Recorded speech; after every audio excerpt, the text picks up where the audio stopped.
আসসালামু আলাইকুম। আমরা আজকে চলে আসছি জিন পাহাড়ে। এর আগে আমি আসলে তো প্রতি বছরই এখানে আসি, কিন্তু আমার পা অ্যাক্সিডেন্ট হওয়ার পরে এতটা ভয় লাগতেছে যে আমাকে রেখে আমাদের ড্রাইভার, আমার ছোট হাজি, ওর বাবা কিন্তু চলে গেছে।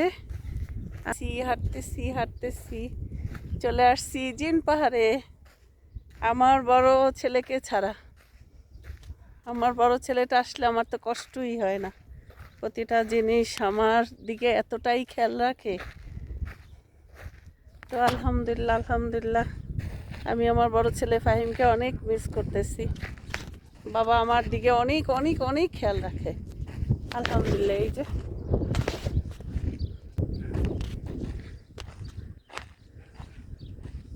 আমি খুব ভয় পাই, আরও 2 বছর আগে ভয় পাইতাম না, এখন খুব ভয় লাগে আমার। মানে পা যদি সরে যায় কোনোভাবে শেষ। তারপর উঠবো একটু পাহাড়ে, পাথরের উপরে একটু উঠবো, কি ভালো লাগে। আলহামদুলিল্লাহ।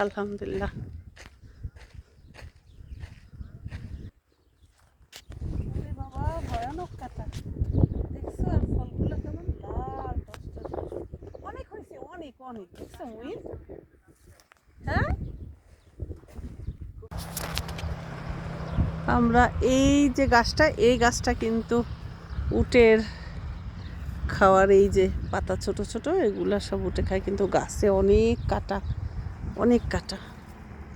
এইটায় ফল হয়েছে কি সুন্দর, এই যে এই লাল লাল ফল, ছোট ছোট সবুজ আছে, এই যে পেকে আসছে। ওরে মা, কাটা এই আলহামদুলিল্লাহ। এই কাটায় ধরে বসছে।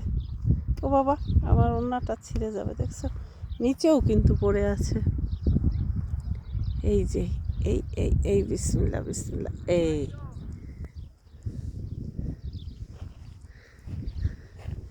কত সুন্দর। এই যে ফলগুলো পেকে আসছে। এই যে জিলাপি, মানে আমাদের দেশে বলতে এই গাছটা না, আমাদের জিলাপি ফলের মতো যেটা।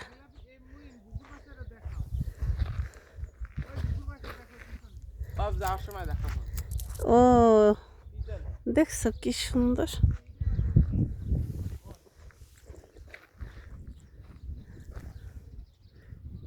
বাবা কাটা কতগুলো নিলাম, আঠালো। হাত আঠা হয়ে গেছে। এই যে পেকে গেছে এই একটা ফল। ওরে মা, আচ্ছা কে একটু খাওয়া যায় তো যদি? হ্যাঁ, তা আমি যদি মারা যাই, তুমি তো বাচ্চা গেলা। এই যে দেখো,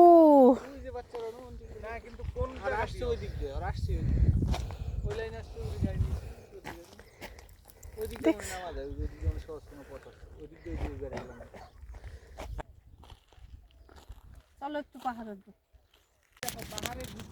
কত সুন্দর গাছ। এটা ফিনিশিং দিতে পারেন, আমি দিয়ে যাবো। এটা ফুল গাছ, দেখো তুমি, আল্লাহর সৃষ্টি দেখো। এটা কিন্তু কাটা। ওইটা সে তোমার এইটা না হাজি, দরকার নাই। না এর ভিতরে সাপ থাকে আব্বা, আমি জানি তো। না, সাপ না থাকুক, সবাই ওটাই কি। এই যে পিছিল কাটে, দেখছো? পা দেন আস্তে বিসমিল্লাহ। সুন্দর গাছ। তুমি আসছো ঘুঘু ধরতে।